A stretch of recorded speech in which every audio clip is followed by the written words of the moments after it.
Hola a todos, bienvenidos a los coloquios de iSanidad, lo mejor de la sanidad, un portal para médicos que podéis encontrar en www.isanidad.com. Yo soy Luis de Aro y aprovecho para saludaros a todos, daros las gracias por estar aquí en este coloquio que hemos titulado El futuro del médico ante la nueva situación política y económica, en el que trataremos de dar respuesta a la creciente preocupación profesional que hay ante las elecciones del próximo 26 de junio, que está ya a la vuelta de la esquina. Para ello nos acompañan 4 de las personas más significativas de sanidad de los 4 principales partidos. Por un lado, tenemos a la doctora Ana Castaño, responsable de Sanidad de Podemos, al doctor Daniel Álvarez Cabo, que es el portavoz de Ciudadanos en la Comisión de Sanidad de la Asamblea de Madrid, al doctor Jesús Aguirre, que es portavoz del Partido Popular en la Comisión de Sanidad del Senado, y al doctor José Manuel Freire, portavoz en la Comisión de Sanidad de la Asamblea de Madrid, del Partido Socialista. Está también con nosotros el doctor Francisco Toquero, que fue miembro de la ejecutiva de la OMC, que nos va a ayudar también con el debate. Para afrontar esta preocupación hemos preparado unas cuantas preguntas que ellos van a ir contestando. Lo que les pedimos es brevedad y ser lo más concisos posible, porque después eso nos ayuda, lógicamente, a entenderlo un poquito mejor. Al final tendremos un ratito para poder responder a algunas de las preguntas que pueden surgir o que los que están aquí con nosotros acompañándonos pueden querer hacer. Sin más, vamos a empezar por la primera pregunta, que la vamos a dirigir al doctor Jesús Aguirre, porque sabemos que hay médicos que firman hasta 10 contratos anuales. Sin seguridad, sin continuidad, no hay calidad asistencial. Incluso, sabemos que hay médicos que firman contratos a tiempo parcial. Por un lado, se habla de que faltan especialistas, de que están mal distribuidos. ¿Qué políticas de recursos humanos y retributivas se pueden ofrecer a partir del 26 de junio? Bueno, pues buenas tardes a todos. Lo primero, agradecer, por supuesto, tanto a Luis como a Paco que me hayan invitado. Y entro directamente al trapo. No tengo, lo primero que hay que conseguir, vemos una inequidad entre las diferentes comunidades autónomas a la hora de contratar a los médicos. Vemos una gran disparidad, lo cual merma la dignidad del acto médico a la hora de trabajar. Yo estoy trabajando ahora mismo como médico de atención primaria, me encuentro contratos que están al 75%, contratos en los cuales son de lunes a viernes, contratos en los cuales son muy en precario. Tenemos que ser duros a la hora de exigir a la administración que se dignifique la contratación de los facultativos, y además eso redundará de forma clara en lo que es la calidad asistencial. El tema de recursos humanos que tú has nombrado, lo primero que hay que hacer es una planificación y saber perfectamente qué recursos humanos contamos. Para eso, en esta última legislatura se ha sacado el Real Decreto sobre los profesionales sanitarios, mucho en connivencia también con el Consejo General de Médicos, con el Foro de la Profesión Médica, con la idea de saber perfectamente el número de profesionales, qué especialidades tienen y aplicarlo al Real Decreto de troncalidad, al fin y al cabo, que lo que pretende es con los diferentes troncos y los nexos de comunión entre los diferentes troncos es que especialidades de un grupo, si hay en ese ente, pasen directamente al otro. Esas son líneas de trabajo. Y luego con los profesionales sanitarios hay un tema muy importante. Estamos en contra de la inequidad que hay. Fíjate que hemos sacado varios reales decretos últimamente, entre ellos el de unificación de categorías dentro de lo que son los profesionales sanitarios. Otro en la homologación de baremos, no podemos permitir que haya baremos diferentes según la comunidad autónoma. Todo enfocado posiblemente en lo que intentamos que sean concursos de traslado para todos los profesionales dentro de la comunidad autónoma, incluyendo todas las comunidades autónomas, incluso que haya OPE a nivel nacional dentro de lo que son las comunidades autónomas. Hemos trabajado mucho en el tema y seguiremos en el tema de acreditación y reacreditación, en el tema de formación continuada dentro de los facultativos. Y, por supuesto, un tema que se ha quedado pendiente y esperemos que salga en las próximas, el tema de la unidad de gestión clínica, importantísimas para implicar al bolígrafo, para implicar al profesional dentro de lo que es la gestión sanitaria, cambiando los criterios de gestión, pero también los criterios de incentivación hacia los profesionales, de tal forma que sea estimulante y sea gratificante desde el punto de vista no solo solamente como médico y dentro de su ética, sino también desde el punto de vista profesional, trabajar dentro de lo que es los equipos, los sistemas nacionales de salud. ¿Los demás es lo que creéis? Yo quiero ya empezar a hacer de Pepito Grillo porque, bueno, hay una cosa que nunca se habla, que es de las retribuciones y del aspecto retributivo. Y yo no solo hablaría también de médicos, sino de profesionales sanitarios, porque aunque la subida, y yo sé que ese es el temor de cualquier gobierno, de subirle a una, entre comillas, grupo de la sanidad es una sanidad en equipo, donde muchos profesionales, y yo creo que el esfuerzo lo hacen todos, y creo que ahora mismo el sacrificio con los recortes lo han sopesado siempre y exclusivamente el personal. Seguimos siendo una de las mejores sanidades del mundo, aunque cada vez menos reconocida, pero esa amortiguación la está haciendo el personal. Yo creo que por eso esa pregunta es muy directa y muy importante. O sea, tenemos que hablar no solo de retribuciones y de, por supuesto, hacer una distribución de recursos humanos racional, con criterios profesionales y no con criterios muchas veces políticos, al igual que los hospitales, sino también de una formación profesional y una formación continuada del profesional que le permita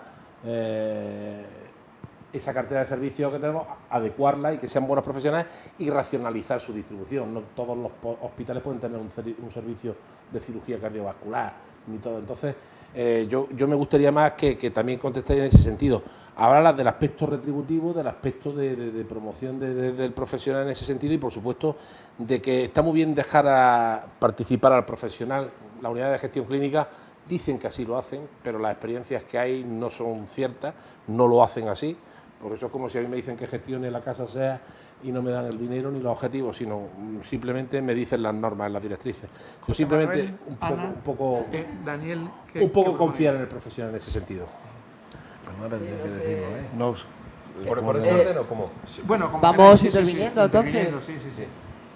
Bueno, pues si no entro yo un poco ahora a comentar y bueno, me parece que efectivamente hay que empezar a plantear la posibilidad de un salario digno a todos los profesionales del sistema sanitario, porque es verdad que hay muchos desniveles y también lo que es la estabilidad laboral depende muchísimo de cada comunidad autónoma, aunque efectivamente es competencia de las comunidades autónomas todo el tema de los recursos humanos, pero que sí que nos parece que desde lo central, es decir, desde lo que sería el Gobierno del Estado, se puede intentar que haya una regulación ahí. Además, efectivamente, apostamos porque pueda haber oferta de empleo público, por lo menos como debería de ser, una vez al año de forma anual y que los contratos se vayan estabilizando al 100%. Yo, precisamente tú que vienes de Andalucía, ¿no? En Andalucía la cuestión de los contratos precarios es muy, muy tremenda.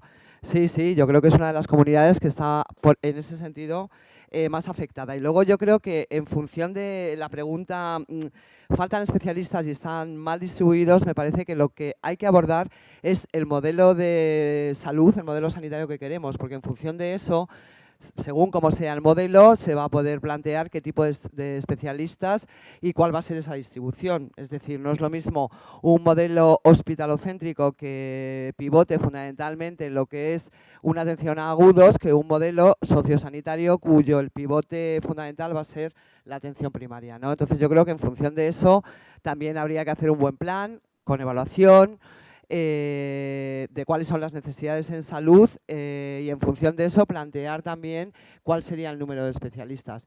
Luego para nosotros la cuestión de la incentivación yo creo que es que, en fin, no se trata de que a una y a uno le suban el sueldo en función de unos incentivos económicos, que de alguna manera es oscurecer la cuestión, porque lo que es importante es el salario base que uno tenga, que es además luego lo que va a contabilizar para su pensión, sino que los incentivos pensamos que tienen que debatirse e ir hacia otro lugar, como es fomentar la investigación, la calidad en la atención, el poder participar en estudios, en la docencia. Ahora mismo, tal y como están estructuradas la cuestión del personal, efectivamente hay lugares que están acreditados para docencia, pero no hay en ningún momento un tiempo ni siquiera establecido para poder ejercer esa docencia. Cuando te vienen residentes o cualquier otro profesional que esté en formación a rotar a los diferentes dispositivos, o sea que ni siquiera existe el espacio dentro de lo que es la agenda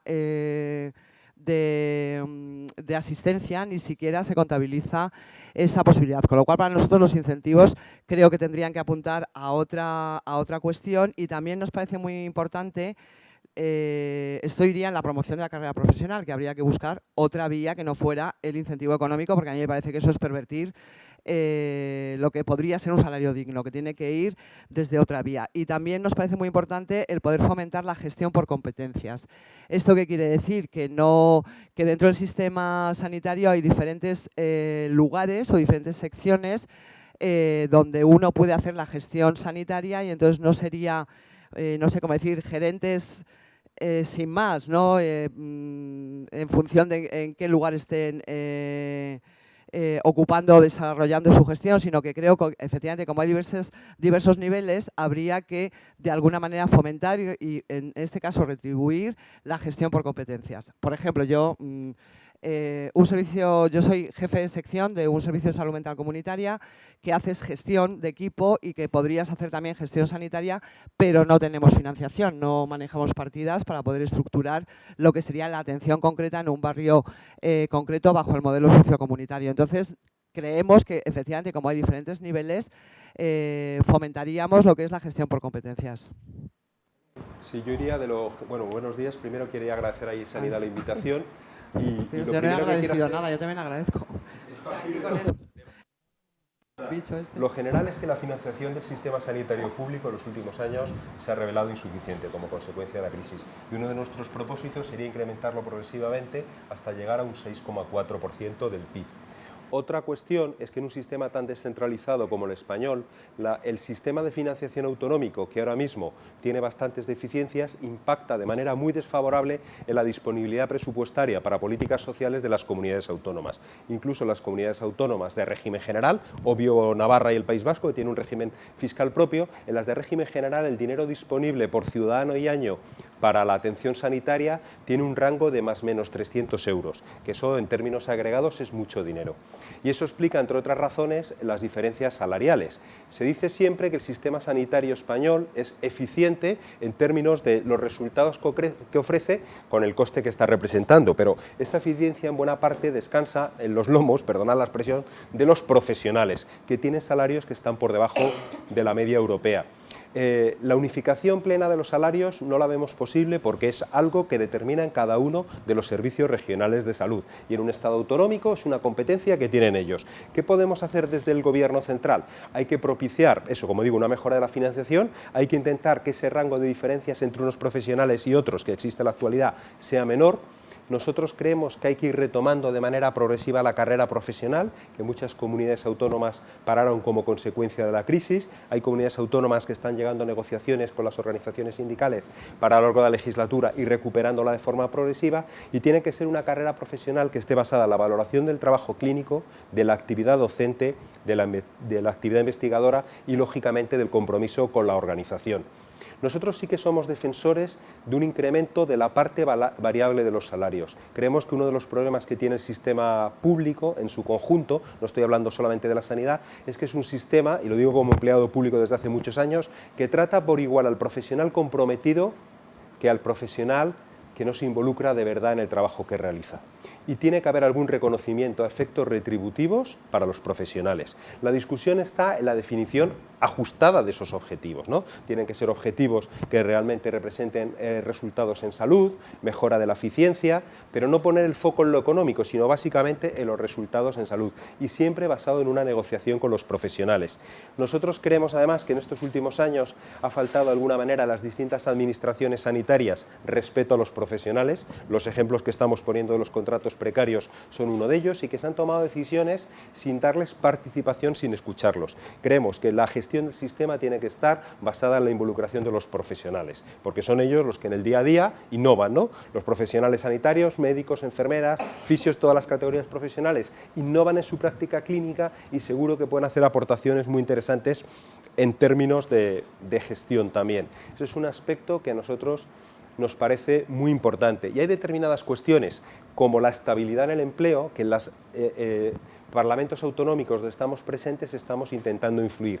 Si está determinada la necesidad de profesionales, no tiene ningún sentido renovar periódicamente contratos precarios. Tienen que convocarse plazas, posiblemente la actual tasa de reposición del 100% es insuficiente, porque como ha habido muchos años donde la tasa de reposición, es decir, el grado de cobertura de las vacantes mediante nuevas oposiciones ha sido muy inferior, hay que recuperar eso. Hay que ofrecer a los profesionales contratos estables y, en la medida posible, que sean interinos, eso nos parece, y nosotros creemos en la movilidad. La endogamia no es bueno para el sistema, tiene que haber concursos nacionales y el acceso a los puestos de responsabilidad, estoy hablando de jefaturas clínicas, jefaturas de servicio, la supervisión en el caso de la enfermería, tienen que ser procesos abiertos, de libre concurrencia, transparentes y basados en la valoración tanto de méritos como un proyecto. La endogamia es dañina para el sistema sanitario público, esa es nuestra perspectiva, y si innovamos en todos estos aspectos y mitigamos las diferencias salariales, estamos ofreciendo un escenario más esperanzador a los profesionales. El doctor Freire, José María. Sí. Gracias por la invitación en nombre propio y en nombre del Partido Socialista. Para responder a estas preguntas es importante situar estas elecciones. Estas son unas elecciones generales al Gobierno de España y por lo tanto es importante saber qué es lo que está en la mano del Gobierno central y qué está en manos del Gobierno autonómico. En primer lugar, ¿y cómo afecta esto a la profesión médica, que es el centro de este debate, o si se quiere de una manera más amplia, a la sanidad? En primer lugar, constatar que el gobierno central tiene un Ministerio de Sanidad que algunos estiman que sería superfluo cuando está la sanidad descentralizada. Nada más lejos de la realidad en los países compuestos. Nada más lejos de la realidad. Cuanto más descentralizado está un sistema, más necesario es un Ministerio de Sanidad, punto 1. Punto 2. El Gobierno central tiene un papel clave en la financiación de la sanidad. En primer lugar, tenemos una situación en la cual hemos pasado en las perspectivas del Gobierno popular enviadas a Bruselas por debajo del 5,2 como objetivo, del 5,21% del PIB. El Partido Socialista tiene entre su objetivo 7% de gastos públicos sobre el PIB al terminar. No 6,8, no 6,4, 7. Creemos que se puede hacer poniendo una reforma fiscal. ¿Qué otra cosa tiene importante el Gobierno central? El Gobierno central tiene la regulación de las profesiones sanitarias y la regulación del empleo, la regulación marco del empleo público sanitario, estatuto marco, estatuto básico del empleado público y regulación de las profesiones, que significa todo lo que tiene que ver con la especialización, acceso y demás. Importante señalar que España en el año 2013 perdió 3.538 médicos. 3.538 médicos, un cuarto de ellos de la Comunidad de Madrid. El gobierno alemán, cuando los médicos se van a Suecia, calcula que pierde 250.000 euros. En base a esto, España estaría perdiendo en capital humano médico, no cuento enfermería, no cuento odontología, no cuento farmacia, estaría perdiendo 800 millones de euros al año en capital médico. Es ridículo que nuestro país, que hace este esfuerzo de formación, luego regatee condiciones de trabajo tales que hacen que la gente se vaya fuera. Y esto depende del Gobierno central. El Partido Socialista lleva en su programa medidas específicas de buen gobierno, de nueva Ley General de Sanidad, que toca estos temas. Por supuesto, un programa electoral no va dirigido a los médicos, a las enfermeras o a los dentistas. Va dirigido a los ciudadanos, pero el programa de gobierno sobre el que se apoya un programa electoral contempla medidas en esta dirección con estos temas estratégicos. Siguiendo con esto, queríamos hacer la segunda pregunta, porque nos encontramos efectivamente con 17 sistemas sanitarios diferentes. El médico quiere tener las bases, quiere tener la formación para poder hacer un buen diagnóstico y tratar bien a sus pacientes. Con el momento actual político y económico que tenemos, ¿qué cartera de servicios puede ofrecer el médico a sus pacientes? Bueno, en primer lugar, discutir el primer punto, 17 sistemas sanitarios. Bueno, yo he tenido la responsabilidad de sanidad en el gobierno vasco, justo con las transferencias, y yo creo que eso no es cierto. España tiene 17 comunidades cuyos sistemas sanitarios son muy similares en lo básico, con matices propios que son normales, puesto que nos hemos dado un Estado autonómico. Matices que, por cierto, permiten una gran riqueza de aprendizaje mutuo. Si tuviéramos más debate sobre la sanidad, si tuviéramos más transparencia, si tuviéramos indicadores. Recientemente el Ministerio ha publicado las listas de espera con una serie de parámetros, pero no esperen ustedes encontrar comparaciones entre comunidades autónomas. Y como decía un anuncio hace tiempo, las comparaciones son odiosas pero muy ilustrativas. Y países como Canadá, como Suecia, compuestos, ponen todos los datos a comparación. Entonces, es por ese matiz. Segundo, por lo que puede significar cartera de servicios. Bueno, la cartera de servicios de España no es mala. Es muy completa, sobre todo por la parte de arriba. ¿Dónde tiene fallos? Claro, tiene un fallo clamoroso, que por cierto empezamos a reparar en la Asamblea de Madrid recientemente, aunque ya empezamos más antaño el Partido Socialista con el programa dental del País Vasco, y es para el sistema dental español, los españoles no tenemos boca. Esto es excepcional en Europa.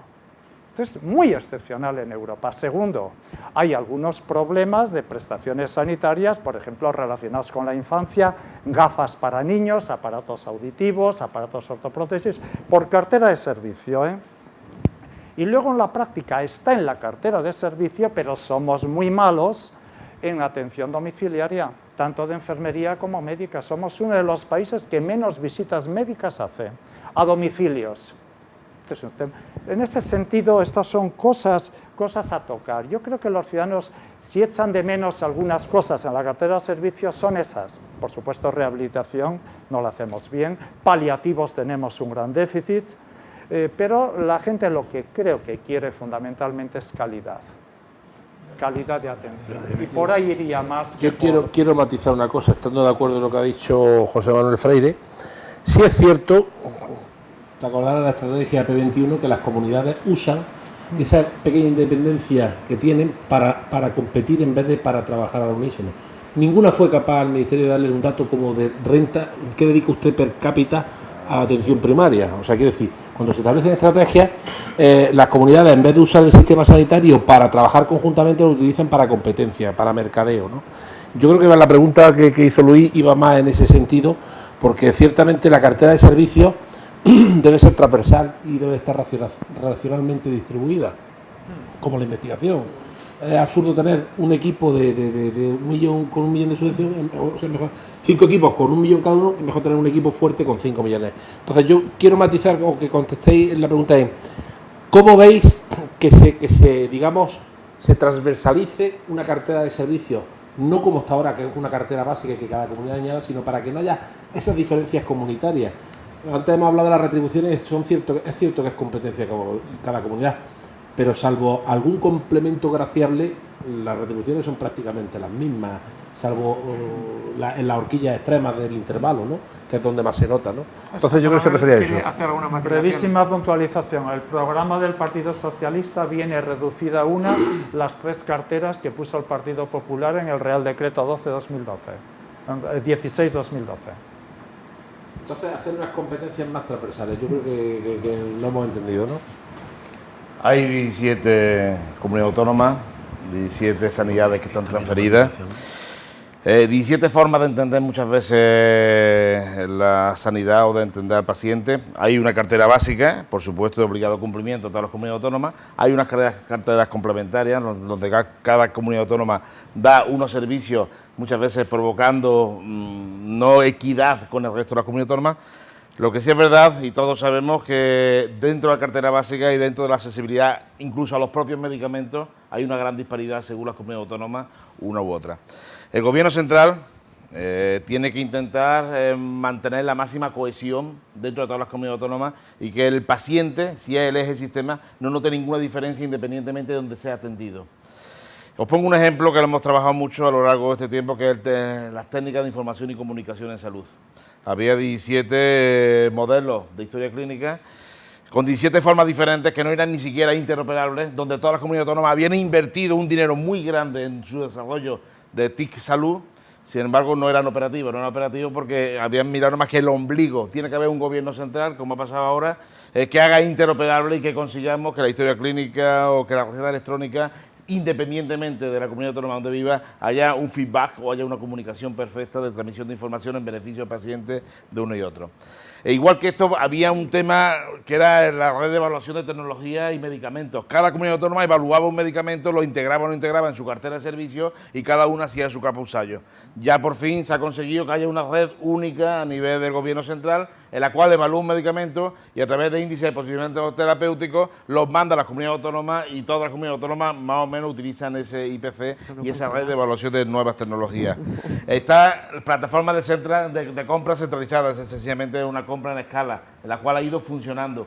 Yo creo que se han hecho cosas para intentar cohesionar al máximo las comunidades autónomas, tanto en prestaciones como en cartera de servicios. Yo creo que esa es la línea importante de un gobierno central, que el paciente no perciba que hay 17 comunidades autónomas y 17 formas de atenderlo, sino que sea nada más que una. Tanto José Manuel como Daniel Una quieren hacer alguna matización rápida. Las comunidades autónomas no tienen capacidad de no financiar un medicamento que está financiado a nivel nacional, ¿no?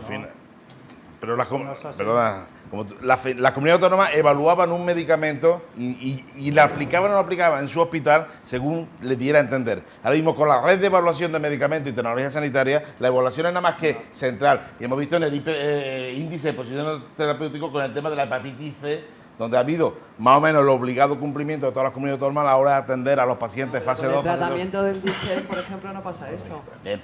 Hay en comunidades que se está dando, en otras que no. Pero ahora, a través de la red de hay evaluación, se está intentando conseguir que todas tengan la misma sensibilidad a los medicamentos. Además, dentro de la propia Andalucía, según el hospital, te dan un medicamento, o según la comunidad autónoma, o según la provincia que sea. Eso tenemos que evitarlo. Daniel quería hacer... Sí. A ver. Nosotros defendemos que el sistema tiene que estar más coordinado y seríamos partidarios de realizar modificaciones normativas para que el Consejo Interterritorial, que es un órgano donde se toman decisiones y acuerdos actualmente, tenga más fuerza ejecutiva, sean decisiones más vinculantes. Algunas de las cuestiones que ha comentado Jesús, que están bien sobre el papel, en la práctica no existen de esa manera. Los informes de posicionamiento terapéutico no son, de hecho, seguidos por las comunidades autónomas y autorizados por un órgano donde están presentes las comunidades autónomas en la evaluación de forma rotatoria, luego lo aplican o no. Y un ejemplo muy claro es la utilización de los nuevos anticoagulantes orales, por ejemplo, en la prevención del ictus secundario, que hay criterios diferentes y hay algunas comunidades autónomas, como Madrid y Navarra, que son más restrictivas que el resto de comunidades autónomas. Al final, lo que generamos es inequidad. Nosotros compartimos la necesidad de hacer una cartera homogénea. Para que esa cartera homogénea sea real, hay que mejorar, como he dicho antes, la financiación autonómica y reducir las diferencias. Y otro aspecto que nos parece muy importante dentro del Sistema Nacional de Salud es el trabajo en red. Hay determinadas patologías que no tiene sentido que tengamos centros específicos en cada comunidad autónoma, porque son patologías poco frecuentes, patologías que requieren una experiencia clínica en la concentración de casos, estoy hablando muy señaladamente de los CESUR, y la desaparición del Fondo de Cohesión en los últimos años, que ahora ya tiene un carácter extrapresupuestario, hace que realmente sea una barrera. Y pacientes que residen en comunidades autónomas que no cuentan con esas unidades de referencia no pueden acceder a otras comunidades como Madrid, Cataluña, que sí disponen. Y eso es algo que hay que corregir. Por tanto, tiene que haber trabajo en red para esas patologías y, desde luego, reforzar todos los mecanismos de coordinación para que la cartera sea homogénea. Sí, bueno, yo aquí, en fin, la verdad es que me parece que lo que nos puede caracterizar a los que venimos hablando y haciendo aportaciones a los temas de salud y sanidad es que, bueno, tenemos bastante sentido común y podemos estar de acuerdo en muchas cosas. No sé exactamente si en todo, pero en muchas cosas sí. Entonces, bueno, en relación a lo que han planteado mis compañeros, sí que podemos estar de acuerdo prácticamente con casi todo y me parece, bueno, a ver, por partes. Efectivamente, lo de poder utilizar y amortizar y rentabilizar el uso de la aplicación de los TIC en sanidad es algo que está por desarrollarse. En las palabras puede quedar muy bien, pero efectivamente no se están desarrollando. Pongo un ejemplo muy concreto. En Madrid ahora mismo hay diferentes sistemas informáticos que no se interconectan. lo cual ya, o sea, estamos hablando de una comunidad nada más. Pues imaginaros, hacer esto es todo un desafío el que pueda ser efectivamente a nivel nacional, tanto la documentación clínica como la posibilidad de la receta electrónica. Luego también me parece que, bueno, que desde luego para nosotros y para lo que es la gestión de los modelos de sanidad, más no es mejor. Hay una tendencia al consumo de prestaciones tecnológicas y que efectivamente me parece que no deben de usarse con fines partidistas, de que vamos a poner TAC en todos los pequeños lugares para así llevarme los votos en un momento electoralista, porque además también sabemos como profesionales de la sanidad que puede haber efectos iatrogénicos, con lo cual nosotros lo que planteamos en esta cuestión, por una parte de la cartera de servicios, es democratizar la salud. ¿Y esto qué quiere decir? Que planteamos la participación de profesionales, pero la participación de la ciudadanía, porque también hay que hacer que el consumidor, en este caso de servicios, sea un consumidor responsable y pueda transmitir efectivamente lo que puede ser mejor, lo que puede ser peor y qué tipo de distribución se puede hacer en un momento determinado para estas prestaciones y para estas carteras de servicios. Con lo cual, la participación ciudadana debe de incluirse en lo que es la creación de carteras de servicios y las prestaciones de tecnología sanitaria. Y luego, además, también en este sentido me parece que hay que evaluar. Es decir, lo que comentaba Daniel, totalmente de acuerdo con que el Consejo Interterritorial es una especie de ente extraño que tampoco termina de ser muy operativo, con lo cual habría que hacer una apuesta y no sé si aquí incluso plantear un pacto para que ese Consejo Interterritorial no fuera un mercadeo de cuestiones políticas y electorales, sino que realmente fuera un lugar donde se llegaran a acuerdos que se pudieran implementar en las diferentes autonomías. Y luego, además, hacer una agencia o una red de agencias que, bueno, tú lo has dicho, pero yo me parece que no es operativa para nada, una red de agencias de evaluación de tecnologías y prestaciones sanitarias. No, pero yo creo que ahí es un compromiso... Trabajan en red, así que había antes, trabajan en red. Bueno, en fin, yo aquí ya veo cabezas que dicen que no, o sea, yo creo que hay que ser muy serio con estas cosas, entonces realmente, bueno, si está medio hecha, mejor, porque así costará menos ponerla en marcha. Pero que efectivamente, ¿qué es lo que tiene que hacer una red de agencias de evaluación? De nuevo, transparencia y rendición de cuentas y evaluación, porque ese es el mecanismo fundamental para saber en qué momento estamos en una orientación, estamos en otra, y obviamente en la cartera de servicios está claro que hay que evaluar en función del valor terapéutico añadido, o sea que es que eso es muy... Daniel, ¿quería hacer alguna matización? Importante, alguna de las cosas. Sí. Yo quería hacer dos referencias muy breves. Las agencias de evaluación de tecnología existen y trabajan sobre el papel en red. El problema es que no tienen sus decisiones un carácter vinculante. En un Estado compuesto como el nuestro, ¿tiene sentido crear un NICE? A lo mejor no. A lo mejor tiene que evaluarlo Cataluña, el País Vasco, y las recomendaciones de ese grupo de expertos cuenta con el marchamo del Consejo Interterritorial y son de aplicación y se difunden en toda España, porque además tampoco hay una difusión que llegue bien a los profesionales de las tecnologías evaluadas. Eso es un aspecto que nos parece clave, ¿no? en esa cuestión, fundamentalmente. Bueno, yo quiero matizar también que aquí representantes de sociedades científicas, supongo dirán, que muchas veces las sociedades científicas van muy por delante de lo que van los gobiernos y los ministerios y la evaluación de tecnología. Y evidentemente lo que sí es fundamental, yo creo que también es hacer estudios de farmacoeconomía, que aquí es insólito que en este país no se hayan hecho. Hay especialidades como la farmacología clínica, que cualquiera que viaje por el mundo ve que el farmacólogo clínico es el auténtico inspector de farmacia y el que da eficacia, eficiencia y efectividad al uso del medicamento para hacer políticas de uso racional, ¿no? Yo creo que lo que habéis dicho los cuatro entra dentro de lo que es lo que estamos diciendo, un poco la transversalidad de muchos conceptos que hay en lo que es la sanidad. Queríamos pasar ahora a la siguiente pregunta, que es una pregunta que siempre levanta un poco ampollas, ¿no? Porque es, al final, ¿quién es quien defiende al médico? Tenemos, por un lado, a las sociedades científicas, tenemos a los colegios, tenemos a los propios sindicatos, a asociaciones diferentes que hay, y de hecho nos hemos encontrado recientemente con un sindicato que ha denunciado que en la sanidad privada no se trabaja con la misma seguridad que en la sanidad pública.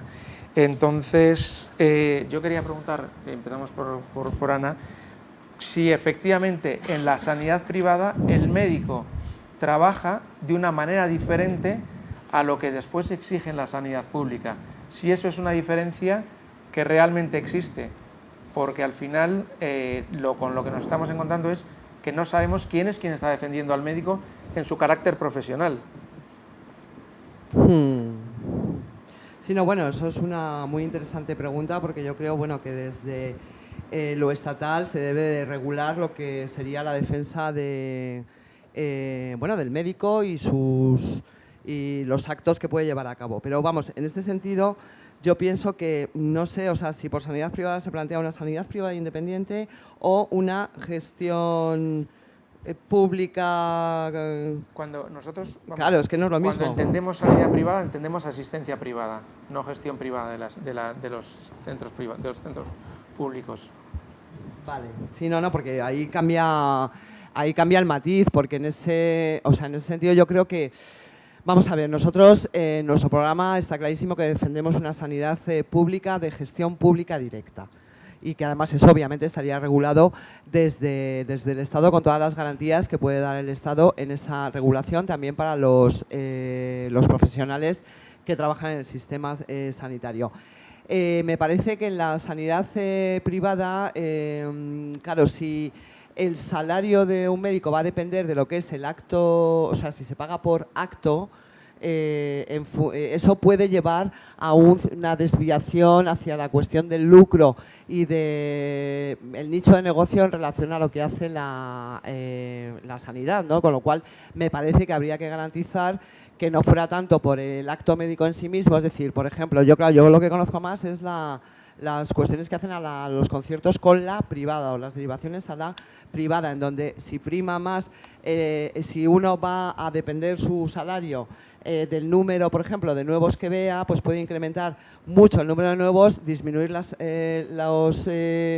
seguimientos, y en ese sentido, digamos que la atención que se dé que sea menos segura. En ese sentido, lo que pasa es que, claro, a lo mejor yo por ahí no he entendido bien la pregunta, porque sería más cómo de alguna manera se le cuida al médico. ¿Quién defiende más al médico? Porque el médico tiene la misma exigencia como persona, como profesional, en un sistema como en otro.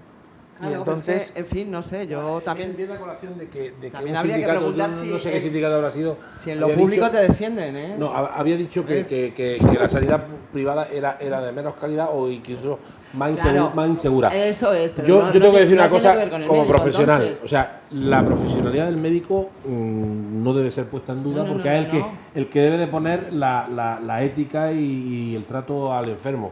Y debería de ser tanto en lo público como en lo privado. Yo creo que va más por el debate público que hay ahora mismo de si sanidad pública, sanidad privada, la coexistencia de las dos, o la interdependencia de las dos, o la complementariedad de las dos, entonces ¿no? ahí cambia el asunto, porque no es el tema. Porque lo que es cierto es que ahora mismo todas las comunidades autónomas, independientemente del signo que sea, todas conciertan con sanidad privada. Por algo será, porque les puede ser interesante, o porque incluso los profesionales que desempeñan su trabajo en ella pues puedan ser también competentes y eficientes, ¿no? Yo creo que va más por ahí, ¿no, Luis? Claro, es que yo la había entendido más la pregunta, como señalas tú. Entonces ahora, como poniendo en primer lugar como el médico como sujeto, entonces claro, ahí ya entraríamos en otra discusión, porque también habría que plantearse si lo público en ese sentido protege al médico sí o no, o hasta dónde lo protege, ¿no? Que lo entendía claro, más. que se deja muchas veces el ambiente sobre esa duda sobre el profesional, ¿no? Cuando es el competente para... Entonces, claro, no, perfectamente. Entonces, no, en ese sentido, vamos, nosotros somos muy claros y muy precisos, donde nos parece que en el momento que se toma la salud como un nicho de negocio y se comercializa y se mercantiliza, puede haber desviaciones muy importantes, porque se va a mirar más la rentabilidad económica. Por ejemplo, en Madrid tenemos una situación muy clara, y es que está concertada con privados lavandería y otro tipo de servicios, ¿no? Y está habiendo incidencias en que no están funcionando adecuadamente, pues porque en la lavandería no se exigen las mismas condiciones de vigilancia y de parámetros de seguridad que se podrían plantear si esa empresa estuviera dentro de lo que es la red pública. Pero bueno, yendo ya más a lo que es la cuestión de los médicos, yo me parece que están sometidos a muchísima tiranía en lo privado, porque es que su contrato depende de lo que vayan a producir, y entonces en ese sentido, me parece que tienen que estar muy alienados a esa producción comercial en donde realmente la seguridad en determinados momentos está claro que queda un poquito en entredicho por el ritmo de trabajo que pueden llegar a tener. Con lo cual nosotros, para que quede clarísimo, gestión pública directa, sanidad pública universal de gestión pública y directa. Y lo privado, desde luego, en un momento determinado se quedaría para algo que no fuera ni fundamental ni esencial y en algún momento para cuestiones muy puntuales que el sistema sanitario en sí mismo no pudiera dar cuenta de ello y con regulación, evaluación y transparencia. Jesús Aguirre quiere decir alguna cosa. Jesús, antes de una cosa, que conste que la pública, y lo quiero decir aquí, también busca rentabilidad económica. En cuanto a una señora de 70 años le pone dudas para una prótesis de cadera o ante una fibrosis pulmonar idiopática, como tiene un índice de supervivencia teórico porque nadie sabe cuándo se va a morir, nada más que alguien que lo pueda dirigir, le niegan un trasplante y lo ponen con un trasplante. Pues eso también busca rentabilidad económica, ahora actualmente en la pública. Yo soy partidario de la sanidad pública. Jesús Aguirre quería... Claro, pero es que eso es... Voy a responder a las dos preguntas. Son Ahí es donde hay que meter la mano. dos cosas diferentes. Primero has preguntado quién defiende al médico y luego has hablado de modelo de gestión. Primero, ¿quién defiende al médico? Lo tengo clarísimo. Desde el punto de vista laboral son los sindicatos médicos quien te ayuda y quien te defiende. Desde el punto de vista de ética y de ontología y de buena praxis, tiene el colegio de médicos, que es el que en un momento determinado defiende tu buena praxis en beneficio de los propios pacientes. Y desde el punto de vista de guía de práctica clínica y desde el punto de vista científico tenemos las sociedades científicas, que son las que nos apoyan en todo nuestro quehacer diario. Y luego está también la administración que defiende, y como prueba, un tema que sabe Paco que ha estado trabajando desde el año 2002, que es el tema de la agresión en el ámbito sanitario, el que fueran considerados como autoridad, como delito dentro de lo que es la sanidad pública, y que ya se ha conseguido a través del cambio legislativo en este último año. Luego habéis entrado en la dicotomía de público y privada, que no sé si era la pregunta, pero como habéis entrado ya entro yo directamente también en el pensamiento del Partido Popular.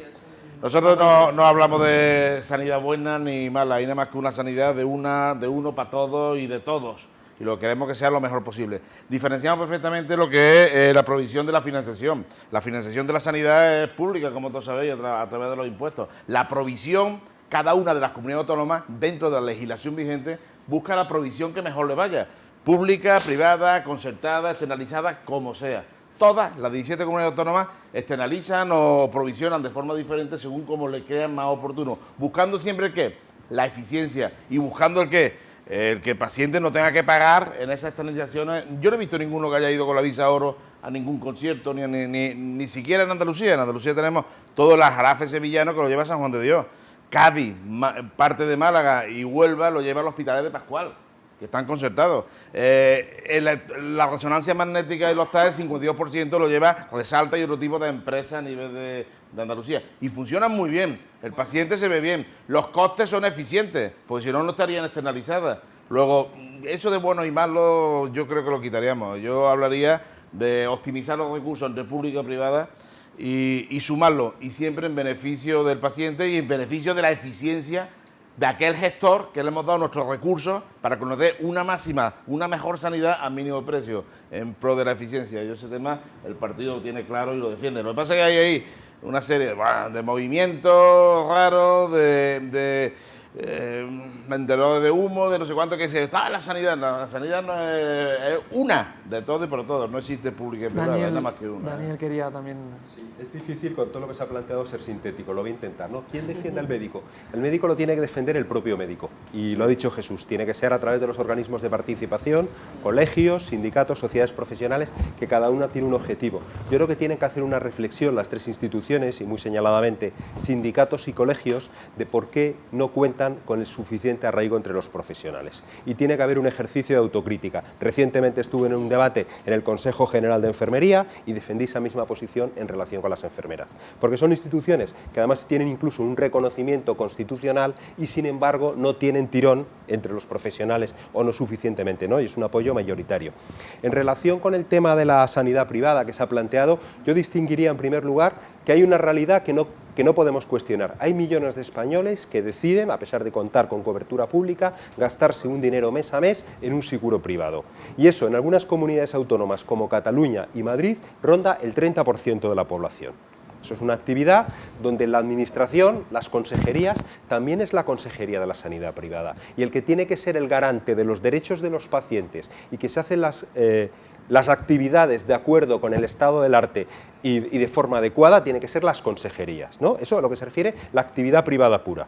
Luego hay actividad privada en régimen de concierto en muchas comunidades autónomas. ¿Cuál es nuestro planteamiento? Nosotros defendemos que la gestión de lo sanitario, de lo que es el core de la asistencia sanitaria, idealmente tiene que ser de forma directa. No estamos hablando de otras actividades complementarias, cocina, lavandería, seguridad, que eso no tenemos inconveniente en que se externalice, siempre y cuando por parte del que el que externaliza gestione y garantice la calidad, ¿no? La gestión pública directa es lo que defendemos nosotros. Es verdad que hay una serie de concesiones administrativas en Madrid y en otras comunidades autónomas que antes de tomar cualquier tipo de decisión hay que sopesar muy bien cuáles son los inconvenientes de tomar, porque hay contratos y hay un aspecto que es clave para nosotros, la seguridad jurídica. Sí que es competencia de la administración, como en el ámbito de la seguridad de la sanidad privada, como en este caso además son pacientes asegurados por lo público, garantizar que se cumplen escrupulosamente los parámetros de calidad, pero no tenemos ningún prejuicio. Otro aspecto concreto, la concertación para pruebas, ¿no? Nosotros creemos que no tiene sentido concertar pruebas o técnicas en la sanidad privada teniendo los hospitales públicos a medio gas en jornada de tarde y fines de semana. En ese aspecto nosotros defendemos, vamos a llevar a los centros públicos al máximo de su capacidad y la concertación debería ser solo complementaria, porque además hay experiencias concretas en ámbitos muy concretos que demuestran que es más eficiente, porque ya hay determinados costes de amortización, de los recursos estructurales, de la plantilla, que permiten poner en marcha esto en fines de semana. Y eso es otro aspecto que yo creo que hay que señalar. Sí, vamos a ver, por retomar yo no he entendido esta cuestión como un debate público-privada, pero ya que se ha tocado, aprovecho para señalar que nosotros estamos muy en contra, Partido Socialista, de una fórmula de privatización que nos parece particularmente perversa, que es las concesiones administrativas, que las caracterizamos como una subcontratación del aseguramiento sanitario. Subcontratación del aseguramiento sanitario, como hemos argumentado en la Asamblea de Madrid. Sobre la pregunta inicial de quién defiende al médico, yo no sé quién le defiende en España, pero lo que sé es quién le debe defender. Y le debe defender la sociedad. ¿Y qué debe defender? Debe defender que el médico pueda ser agente del paciente respondiendo a los valores del profesionalismo, de la profesionalidad médica, que todos sabemos bien qué es. ¿Esto qué significa? Esto significa que el médico ha de trabajar en unas condiciones dignas, en las cuales los incentivos que operan sean incentivos que favorecen la buena atención al paciente. Recientemente en la Asamblea de Madrid hemos tenido un debate sobre precisamente el control público de las concesiones administrativas de estos hospitales de gestión privada, y uno de los planteamientos que hacía nuestra propuesta era precisamente algo que funciona en los países que prestan atención a estos temas, y es una organización autónoma del cuerpo médico del hospital para proteger los valores del ejercicio del profesionalismo en ese ámbito, porque los incentivos son muy poderosos y son muy perversos. Y me explico.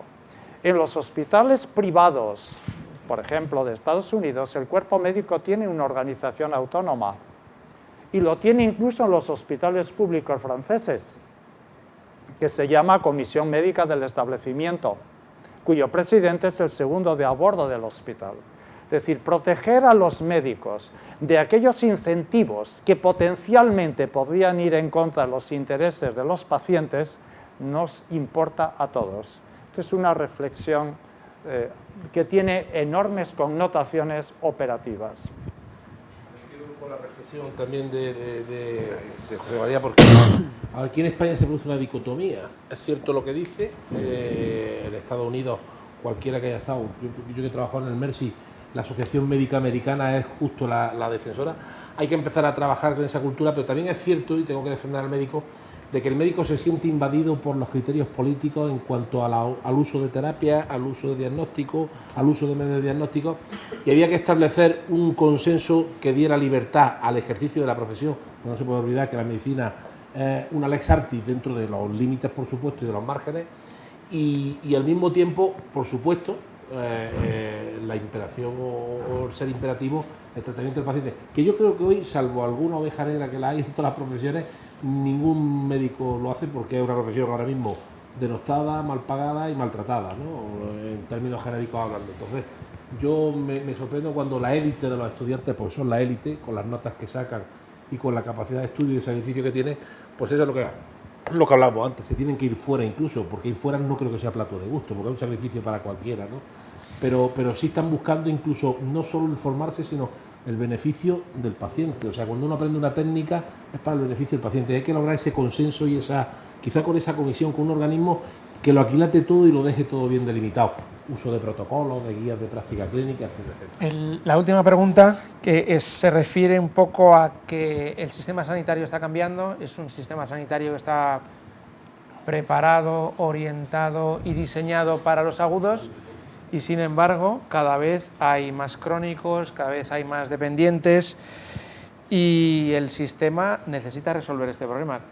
¿Qué hay que hacer para ir cambiando este sistema sanitario que tenemos actualmente hacia la realidad que el paciente está demandando de crónicos, dependientes y desde luego manteniendo el tema de los agudos, que sigue siendo fundamental?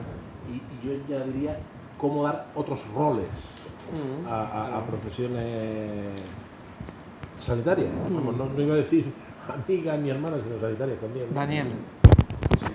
Está claro que el sistema, el principal reto al que se enfrenta en relación con su sostenibilidad es los crónicos. Nosotros el enfoque de hacer una estrategia nacional de crónicos y concretarla en cada comunidad autónoma nos parece bien, porque evidentemente vamos a tener que dedicar recursos, y esto pasa por primero, potenciar la atención primaria. La atención primaria tiene un peligro, que en los próximos años en algunas comunidades autónomas se va a producir una jubilación masiva de las personas que se incorporaron cuando este modelo se puso en la práctica y se difundió en los años 80. Está envejeciendo de forma progresiva y vuelvo a lo que he dicho antes, como no ha habido una tasa de reposición suficiente y no se ha convertido en una profesión suficientemente atractiva, y basta ver con la elección MIR, ¿no?, que muchas veces los estudiantes cuando acaban la carrera eligen otras profesiones, y esto además es clamoroso en lo que tiene que ver con la pediatría de atención primaria. O sea, la atención primaria hay que potenciarla y hay que dotarla de recursos para la atención domiciliaria, porque no podemos obviar que cada vez es más un deseo del paciente persistir en la medida de lo posible, aunque esté bajo el cuidado del sistema sanitario público, en su domicilio.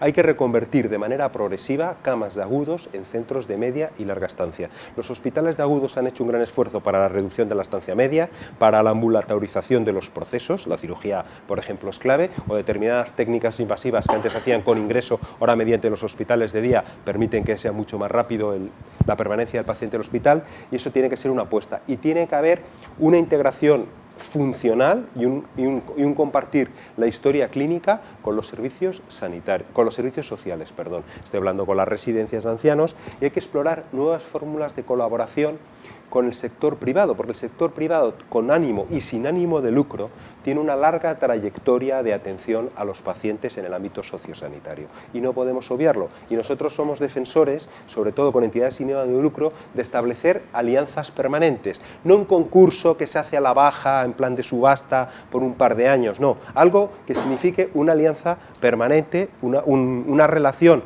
continuada en el tiempo que permita hacer inversiones a las entidades y al mismo tiempo garantizar por parte del sistema público que se presta la atención de calidad. Esos son dos aspectos fundamentales para nosotros. Bien, actualmente el sistema, el presupuesto del sistema sanitario, el 80% se lo llevan los pacientes crónicos, los pacientes polimedicados, los pacientes dependientes. Tenemos exceso de camas en agudo y pacientes crónicos que ocupan camas en hospitales de agudo a un precio 6 veces superior al que tuvieran si estuvieran en un centro sociosanitario. Luego, la integración sin escalón asistencial de toda la atención sociosanitaria es importantísima, como he dicho, sin escalón asistencial. Y, por supuesto, la estrategia de crónicos, que ya está funcionando, fue aprobada en el Consejo Interterritorial del Sistema Nacional de Salud. Se está implementando en todas las comunidades autónomas. es básico esa estrategia de crónicos. ¿Y todo esto qué hay que hacer? Yo creo que si vamos, como bien ha dicho Ana, pasamos de hospitalocentrismo a irnos del hospital y potenciar el abordaje de crónicos y sociosanitarios a través de atención primaria, habrá que aumentar de una forma clara los presupuestos de atención primaria. Necesitamos una atención primaria con mayor capacidad resolutiva, con roles diferentes. El rol de enfermería es importantísimo dentro del abordaje sociosanitario de los pacientes, dentro de lo que es atención primaria y el abordaje de crónicos. Habrá que darle otra razón de ser y otras nuevas capacidades dentro del desarrollo profesional que ellos tienen. Habrá que trabajar mucho en hospitalización domiciliaria. Importantísimo porque da calidad al paciente de estar en su propio domicilio y tiene una atención eficaz al lado, en la cabecera de su cama. Y habrá que hacer, y los médicos que trabajan en hospitales tendrán que salir de vez en cuando al núcleo de atención primaria y la interconsulta, en vez de mandar los pacientes ahí, tendrán que ser los médicos los que vayan directamente a la interconsulta que propongan los médicos de familia a la hora de seguimiento de estos pacientes crónicos y polomedicados. Yo pienso que en esto hay una gran concordancia y el diagnóstico está perfectamente hecho, al menos la reunión hemos tenido con muchísimas comunidades autónomas y la línea de trabajo de los próximos años creo que va a ir una potenciación de atención primaria mucho más resolutiva y con mayor presupuesto. José Manuel, Ana.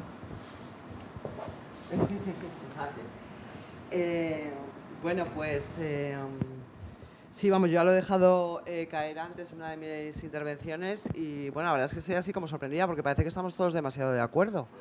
No sé, luego habrá que ir a ver la materialidad de toda esta cuestión, ¿no?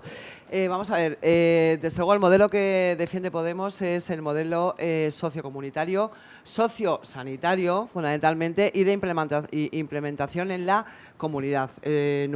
Una de nuestras líneas ideológicas es pensar en global y actuar en local. Y esto quiere decir que todas las cuestiones que tienen que ver con la salud tomada como un bien común se pueden implementar efectivamente en lo que es lo local. Y en este sentido me parece que lo que sería un área de bienestar, un pequeño barrio, puede ser un buen ejemplo de cómo se podría plantear la atención sociocomunitaria y sociosanitaria. Es decir, hay que efectivamente reforzar los servicios sociales, sí o sí, hay que tener coordinación, porque ya no solamente es que participen, sino que hay que hacer el trabajo de coordinación, que es un trabajo que requiere su esfuerzo, y que además también implementa el que haya otros roles profesionales en juego. Efectivamente, la enfermería es uno de ellos, que desde luego con un Real Decreto de prescripción de enfermería que impide que desarrollen su labor, sería bastante complicado, porque nosotros en este sentido defendemos lo que sería la práctica avanzada en enfermería o la gestión de casos, ¿no? Lo que es un poquito la continuidad de cuidados que se hace efectivamente en lo que es la pequeña zona, lo que es lo comunitario. Con lo cual, en este sentido, me parece que efectivamente potenciar servicios sociales y la coordinación con servicios sociales. Para esto es fundamental que haya más presupuesto que vaya a atención primaria. Nosotros nos planteamos en los 4 años de legislatura que se incremente un 20% el presupuesto a atención primaria, porque si no, no sería posible llevar a cabo este planteamiento. Y también salud pública, que se nos olvida, salud pública es otro elemento fundamental de lo sociocomunitario. Entonces, bueno, en este sentido me parece que se puede hacer una apuesta por este modelo, en donde, insisto, que habría que tener la coordinación, es decir, lo que es la gestión de casos, donde en un enfoque sociocomunitario entran diferentes actores en lo que es la gestión de este caso. Y en los crónicos, que efectivamente hay un aumento de la patología crónica cada vez mayor, desde luego el poder coordinar todos esos actores es fundamental. Lo que es la atención domiciliaria, por supuesto, que está bajo mínimos. También otro asunto que implica, en relación a lo que es la gestión sanitaria, que haya cierto ahorro del gasto, serían los hospitales de día, que también pueden plantear son más rentables que lo que es la posibilidad de que un paciente ingrese, estén agudos y haya toda una serie de consumos económicos ahí. Y aparte, que yo creo que ahora mismo tenemos un gran problema en el sistema sanitario, precisamente porque la gestión no está hecha para el cambio del modelo, que es la puerta giratoria. O sea, los pacientes que en realidad son crónicos, muchos ancianos que ingresan, están como mucho una semana, vuelven al domicilio y como no hay este modelo sociocomunitario, reingresan de nuevo a veces con patologías más descompensadas. Entonces, bueno, yo en este sentido plantearía atención primaria y, bueno, como no, una defensa a lo que es el modelo que yo defiendo, donde la salud mental, que no está como en un nivel intermedio entre primaria y especializada, desde luego tiene un trabajo fundamental en lo que es lo sociocomunitario. Representando al Partido Socialista en esto, no tengo que decir por lo que vamos nosotros, porque el Partido Socialista ha puesto la dependencia en el mapa político español y ciertamente Rafa Bengoa, que está en el equipo de Pedro Sánchez como ministro a la sombra, ha puesto la atención a los crónicos en el mapa intelectual de la sanidad española y en el práctico. Dicho esto, todo lo que se ha comentado es muy sensato y atender a los crónicos, a los crónicos pasa por atención domiciliaria. Esto significa reinventar fundamentalmente la enfermería de atención primaria, convirtiéndola en enfermería comunitaria, enfermería de barrio, como existe en otros países. Sin ello no es posible atender en domicilio, como quiere la gente, como queremos ser atendidos a los pacientes. Y esto implica cambios organizativos, implica también dotar de estructuras, no solamente de atención domiciliaria, sino también de centros. Y aquí, de nuevo, un minuto de propaganda, Partido Socialista, apoyado por Podemos y Ciudadanos, hemos propuesto en Madrid dotar a una ciudad de 3,5 millones como es Madrid de un centro de atención a crónicos, reutilizando un patrimonio valiosísimo de la comunidad que estaba ocioso, el antiguo edificio de la Clínica Puerta Hierro. Lo que no puede ser es que la ambulatorización de la práctica sanitaria se cargue sobre las familias como se está cargando y sobre básicamente las mujeres, las madres, las esposas, las hijas. Esto implica rediseñar unos servicios en conexión, sanidad, servicios sociales, que implica un cambio muy importante. El más importante posiblemente sea una nueva concepción de la enfermería de atención primaria. Y tampoco aquí estamos inventando. Hace ya más de 25 años, Vitoria tuvo el primer experimento de enfermería comunitaria. Fracasó que, bueno, los que me sucedieron a mí lo quitaron, pero ahora vuelve a renacer. Y hay otro asunto importante en relación con esto que tiene que ver con algo que ha mencionado Daniel y que hemos aprobado también en la Asamblea, y es muy importante. Gran parte de los cuidados en nuestro país lo hacen organizaciones sin ánimo de lucro vinculadas a la Iglesia Católica. Pienso en los Hermanos de San Juan de Dios. Nosotros hemos impulsado y apoyado convenios de vinculación que tienen un enorme interés porque desmercantilizan un sector en el cual lo que se llama con gran tacto oportunismo, si se quiere, las posibilidades de no hacer bien lo que hay que hacerlo son demasiadas. Daniel, quería matizar alguna cosa. No solo de lo que vamos a hacer, sino lo que estamos haciendo. Comunidades autónomas donde influimos, Madrid, que hemos hecho posible un gobierno de Cristina Cifuentes mediante el apoyo de investidura, una de nuestras condiciones fue incrementar en 30 millones acumulativos el presupuesto destinado a atención primaria, descontando el capítulo de farmacia. Eso quiere decir que en 2019, último año de legislatura, habrá 120 millones de euros más para capítulo 1 y para capítulo 6 en atención primaria que en 2015. Es un incremento en torno a un 17%. Eso es un acuerdo real. Nosotros vemos también, en otro orden de cosas, que la farmacia comunitaria puede ser un agente del Sistema Nacional de Salud, sobre todo lo que tiene que ver en la adherencia de los pacientes crónicos a los tratamientos. Y me adhiero a lo que han dicho los compañeros de la necesidad de reforzar el papel de la enfermería en todo lo que tiene que ver con la atención comunitaria y la atención domiciliaria, para poder mantener ese enfermo crónico, en la medida de lo posible, en su entorno, sin necesidad de ingresarlo en una institución de hospitalización. Quería daros las gracias por responder a estas 4 preguntas. Vamos a abrir un momentito un turno de palabra porque quizá alguno quiera preguntar alguna cosa. Y entonces os pido claridad en la respuesta, en la pregunta, y muy conciso en la respuesta. Empezamos quizá, Carlos, de la Asociación Profesional de Dentistas. Buenos días Luis, muchas gracias por tu invitación. Yo represento efectivamente a la Asociación Profesional de Dentistas, que engloba pues, a médicos odontólogos, estomatólogos y odontólogos. Es un sector también un poco olvidado de la sanidad pública, se puede decir. Todos conocemos los problemas que mucha gente ha sufrido con las clínicas dentales franquiciadas, Validen, Vitaldent y otras parecidas, cuyos dueños pues no son dentistas, están pues mercantilizando este sector. La asociación que represento ha propuesto y propone a los políticos, que ya hemos hablado en otras ocasiones en el colegio, 3 medidas. La primera de ellas, la prohibición o la regulación de la publicidad en materia de salud. Anuncios de clínicas, precios, procedimientos clínicos que inducen y dirigen hacia estos centros a pacientes poco informados y en general pues con un bajo nivel económico y informatizado.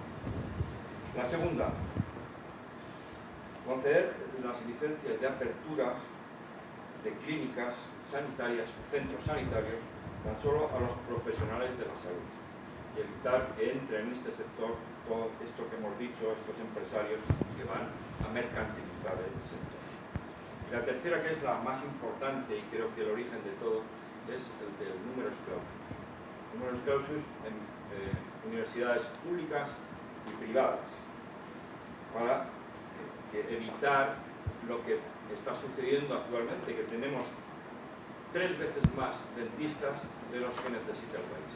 Con lo cual muchos de ellos tienen que irse al extranjero y muchos de ellos están utilizados como mano de obra barata y siendo utilizados por precisamente estas clínicas franquiciadas, que lo que están haciendo es desprestigiar nuestro sector y en general a la sanidad en nuestro país.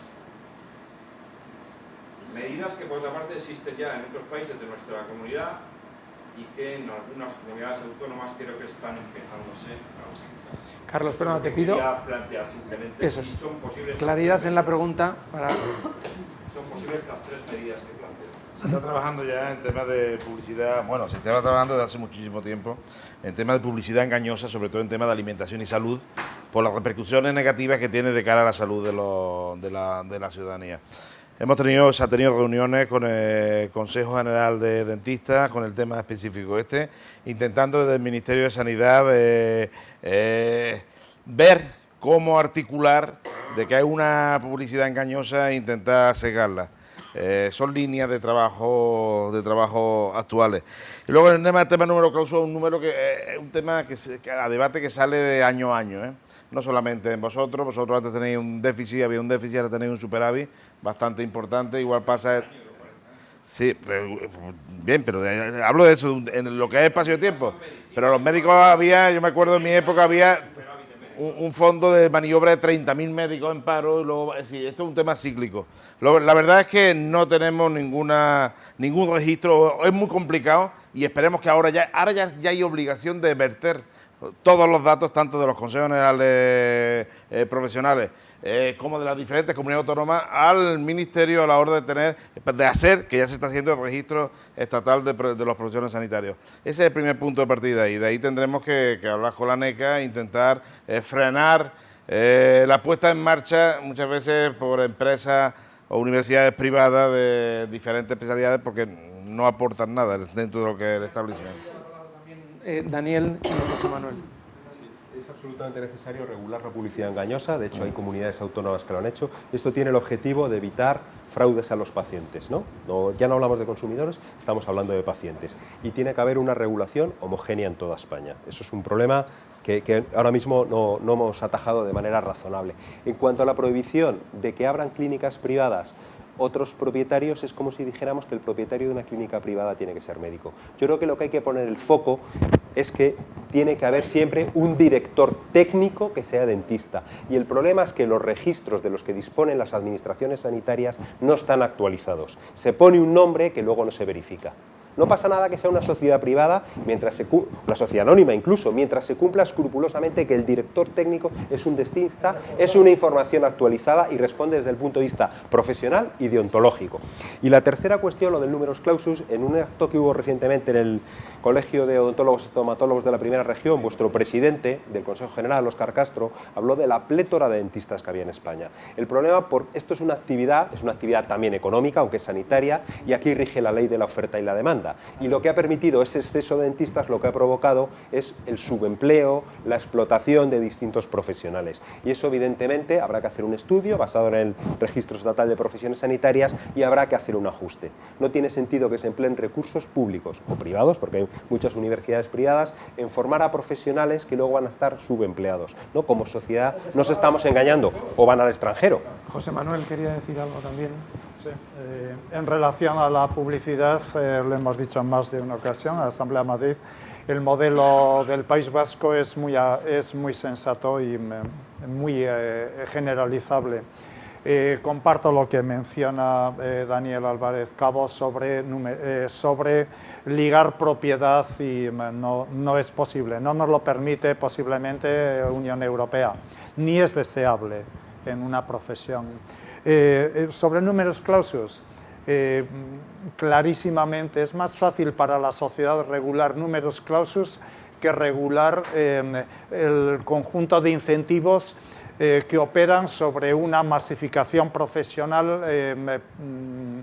precarizada, como estamos viendo con Faniden y con otras cosas.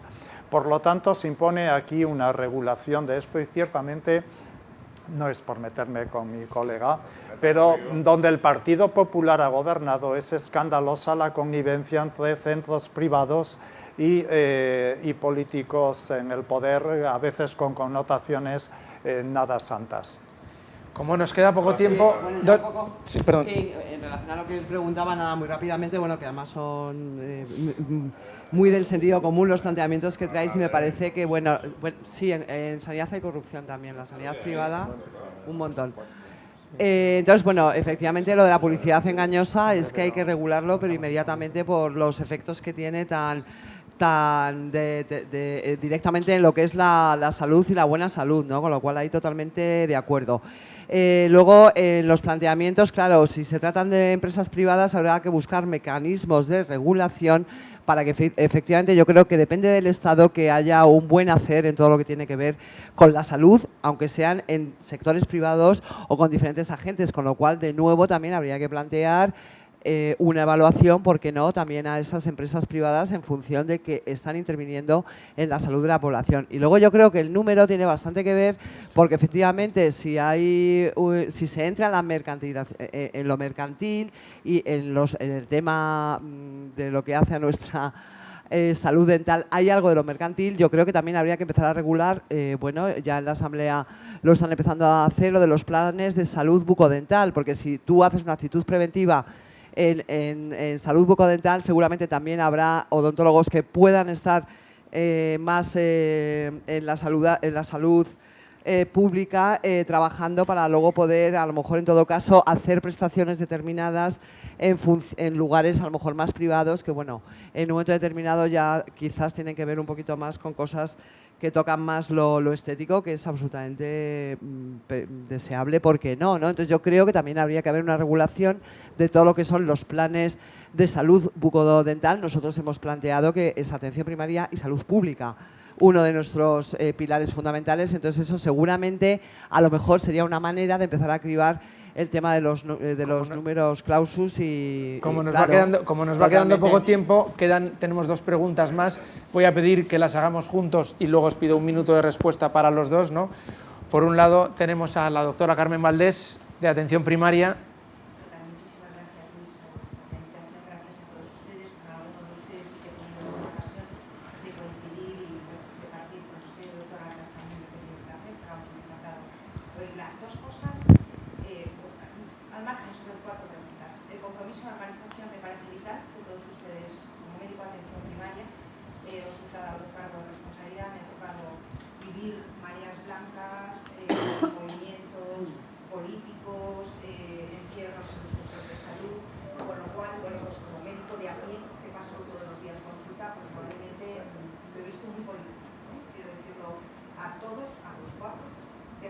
sanidad tendría que salir efectivamente fuera del tema político, y realmente he visto cosas muy curiosas. Me ha encantado oírles a todos ustedes, me encanta cuando hablan ustedes de atención primaria y realmente no son conscientes de lo que está pasando en la atención primaria, ninguno de los cuatro. Pero sí que es cierto que el compromiso con la organización lo agradezco enormemente, porque algunos somos los románticos que sí que consideramos que efectivamente el sistema tiene que darle. Respecto a la cartera de servicios, me encanta también que sea una cartera homogénea. Yo les digo muchísimo a mis pacientes que en este momento la única tarjeta que vale para toda España es la tarjeta del Corte Inglés. Ninguna tarjeta es equiparable con respecto a las comunidades autónomas. Y desde luego plantearse en muchos casos la cartera de servicios del niño sano, si realmente esto sirve para algo. Luego, porque traslado también la opinión de los propios pediatras, por supuesto, la atención domiciliaria, soy tremendamente partidaria de la atención a los pacientes y una absoluta intensificación por parte de los cardiólogos. Me parece importantísimo la responsabilidad, y eso también implica que realmente la atención de la enfermería hospitalaria, de la enfermería de primaria, como se ha dicho aquí, y potenciar la hospital, pero también desde un supuesto. Y es que, por favor, impidan ustedes los traslados de enfermeras hospitalarias que vienen a jubilarse a los centros de salud, que no tienen absolutamente nada. Eso va, y es de ustedes. Confío en la atención primaria, pero ninguno de ustedes ha hablado de aligerar la administración. Gran parte de lo que le está pasando a primaria es que mucho está engrosada. He vivido la área única y la he apoyado, y lo digo sinceramente, porque me parecía que su idea era correcta. Sin embargo, se ha hiperinsuflado, los médicos no están incentivados ni motivados, profesionalmente. También estoy de acuerdo con la doctora Castaño, que efectivamente habría que mirar alguna otra manera de motivar a los profesionales que no sea solo el tema económico, y que desde luego, si es un compromiso con la organización, que sea real. Es decir, el médico que crea y que trabaje por la organización y que, independientemente de todo, se les beneficie quitando y aligerando esa estructura de médicos que todos sabemos que no quieren trabajar y que no pueden estar sin la. Le pediría ahora al doctor Armando Fernández que haga su pregunta, y les doy solo un minuto a cada uno para que respondan, porque si no, por los horarios que tenemos, no nos da tiempo a todos. Sí.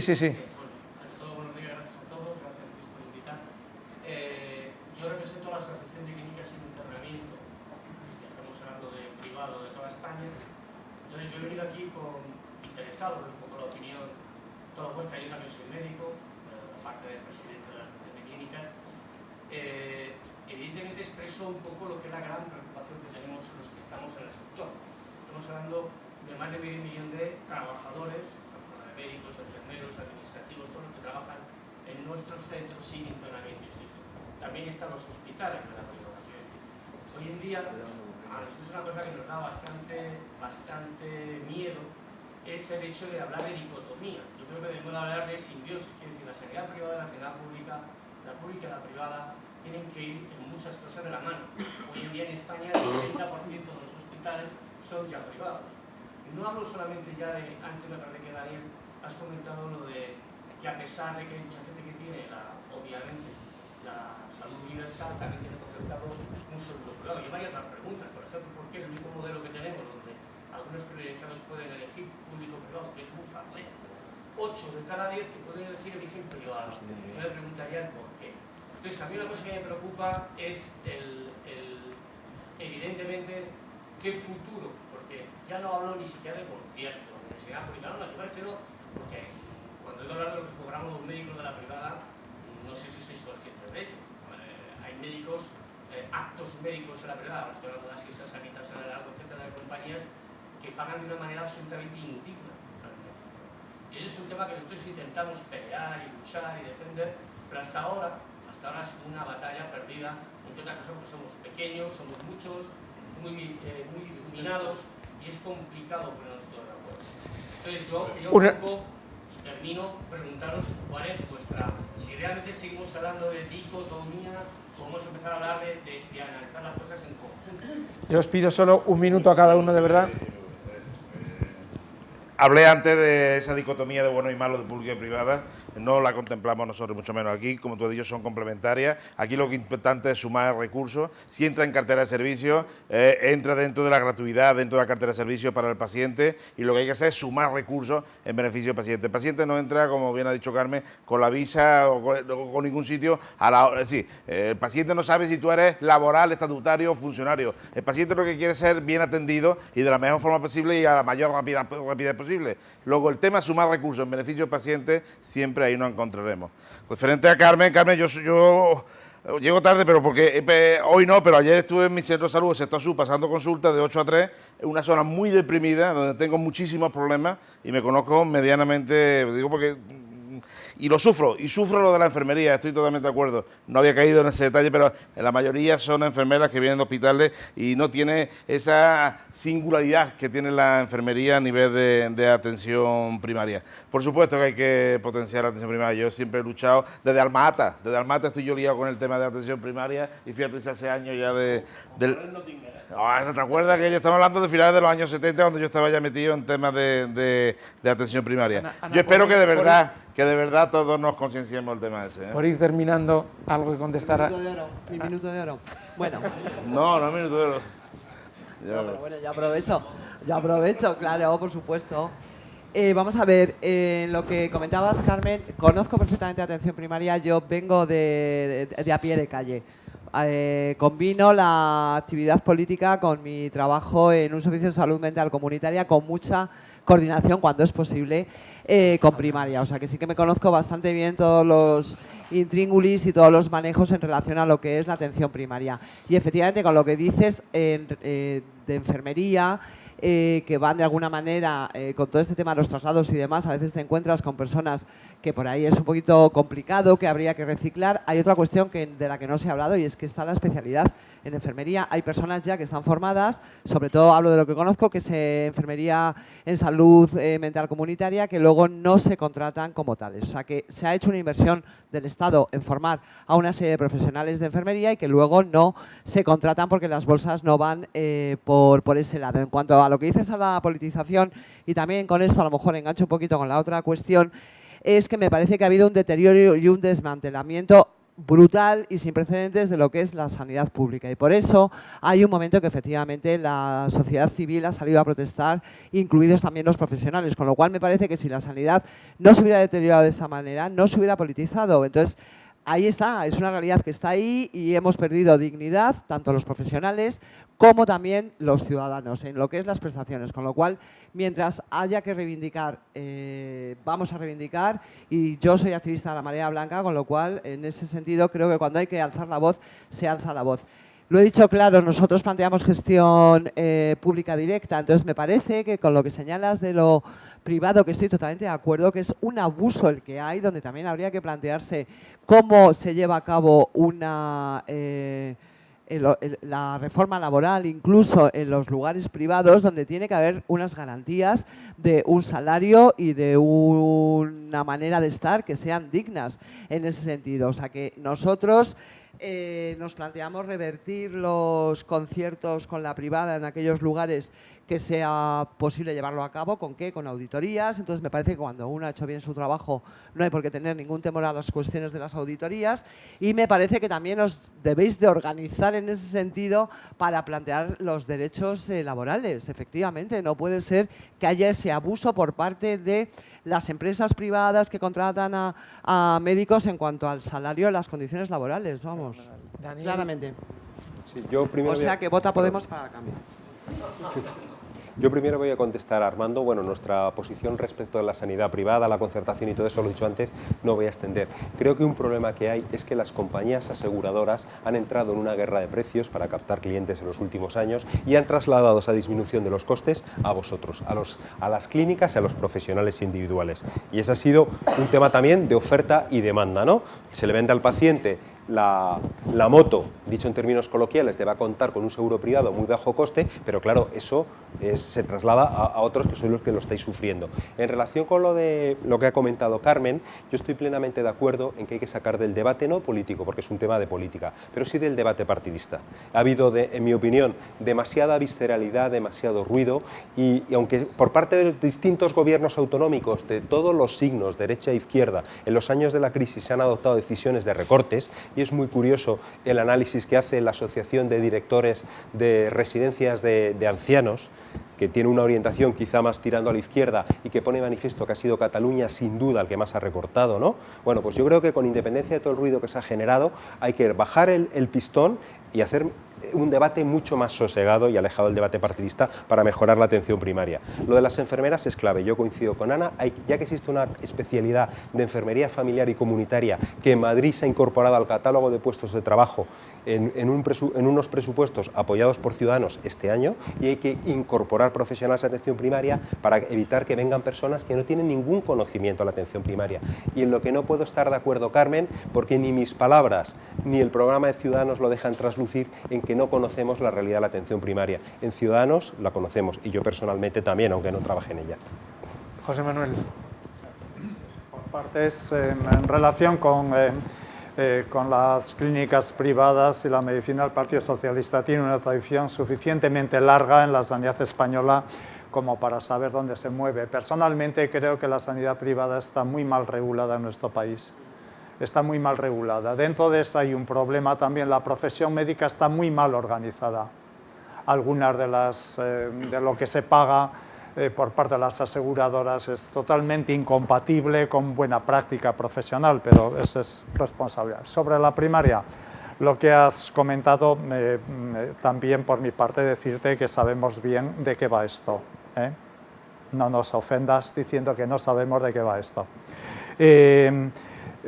Personalmente creo que es bueno que la sanidad tenga un alto puesto en la agenda política. El problema que tiene es que está muy baja en la agenda política.